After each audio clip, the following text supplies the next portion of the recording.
देवी सर्वभूतेषु ममातृरूपेण संस्थिता नमस्तस्यै नमस्तस्यै नमस्तस्यै नमो नमः।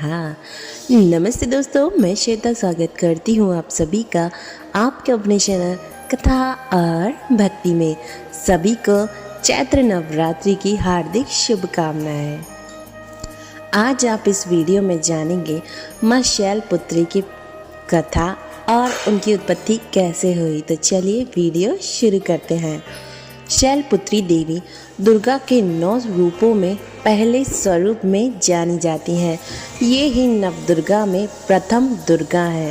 पर्वतराज हिमालय के घर पुत्री रूप में उत्पन्न होने के कारण इनका नाम शैलपुत्री पड़ा।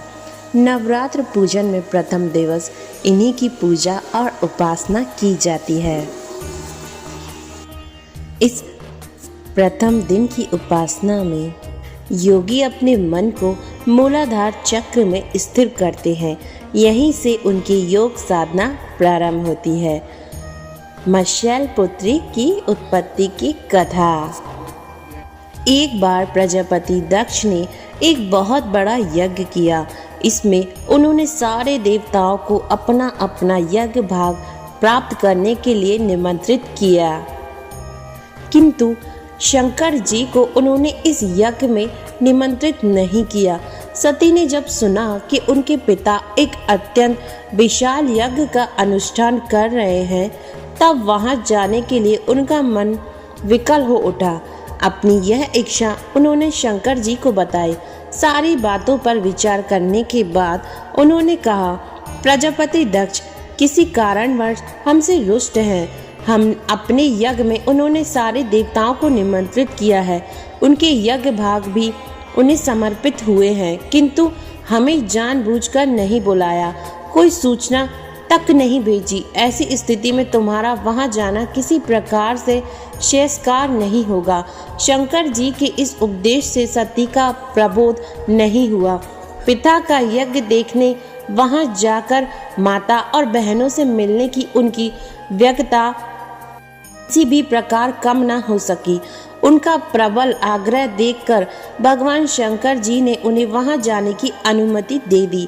सती ने पिता के घर पहुंचकर देखा कि कोई भी उनके आदर और प्रेम के साथ बातचीत नहीं कर रहा है। सारे लोग मुंह फेरे हुए बैठे हैं। केवल उनकी माता ने स्नेह से उन्हें गले लगाया। बहनों की बातों में व्यंग और उपहास के भाव भरे हुए थे। परिजनों के इस व्यवहार से उनके मन को बहुत कलेश पहुंचा। उन्होंने यह भी देखा कि वहां चतुर्दिक भगवान शंकर जी के प्रति तिरस्कार का भाव भरा हुआ है। दक्ष ने उनके प्रति कुछ अपमानजनक वचन भी कहे। यह सब देखकर सती का हृदय क्षोभ, ग्लानि और क्रोध से संतप्त हो उठा। उन्होंने सोचा, भगवान शंकर जी की बात ना मानकर यहाँ आकर मैंने बहुत बड़ी गलती की है। वे अपने पति भगवान शंकर के इस अपमान को सहन न कर सकी। उन्होंने अपने उस रूप को तत्क्षण वहीं योगाग्नि द्वारा जलाकर भस्म कर दिया।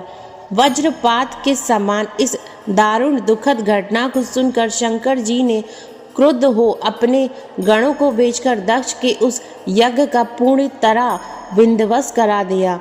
सती ने योगाग्नि द्वारा अपने शरीर को भस्म कर अगले जन्म में शैलराज हिमालय की पुत्री के रूप में जन्म लिया।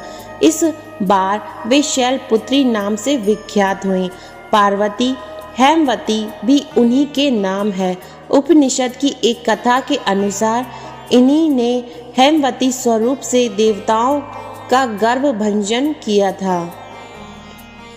माता शैलपुत्री का विवाह भी शंकर जी से ही हुआ है। पूर्व जन्म की भांति इस जन्म में भी वे शिव जी की ही अर्धांगिनी बनी। नवदुर्गाओं में प्रथम शैलपुत्री दुर्गा का महत्व और शक्तियां अनंत है। माँ शैलपुत्री वृषभ पर सवार हैं। माता जी के दाहिने हाथ में त्रिशूल है और बाएं हाथ में कमल पुष्प सुशोभित है। अपने पूर्व जन्म में ये प्रजापति दक्ष की कन्या के रूप में उत्पन्न हुई, तब इनका नाम सती था। नवरात्रि के पहले दिन कलश स्थापना वाले दिन माँ शैलपुत्री की पूजा की जाती है। माता को लाल रंग के फूल चढ़ाए जाते हैं।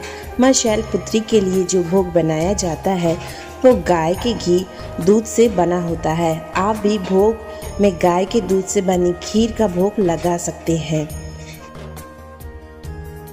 माँ शैलपुत्री का स्वरूप बेहद शांत और सरल है। माता के दाएं हाथ में त्रिशूल है जो धर्म, मोक्ष और अर्थ के द्वारा संतुलन का प्रतीक है। वहीं माता के बाएं हाथ में कमल का फूल धारण किया हुआ है जो स्थूल जगत में रहकर उससे परे रहने का संकेत है। शैलपुत्री माता की सवारी वृषभ यानी बैल है जो नंदी के समान है। माँ अपने भक्तों की सभी मनोकामनाओं को पूर्ण करती हैं और सुख समृद्धि की प्राप्ति होती है। माता शैलपुत्री चंद्रमा को दर्शाती हैं और इनकी आराधना करने से चंद्र दोष से भी मुक्ति मिलती है। धन्यवाद दोस्तों, ये थी माँ शैलपुत्री की उत्पत्ति की कथा, नवरात्रि के पहले दिन की कथा। धन्यवाद आप सभी का कथा सुनने के लिए। जय माता दी।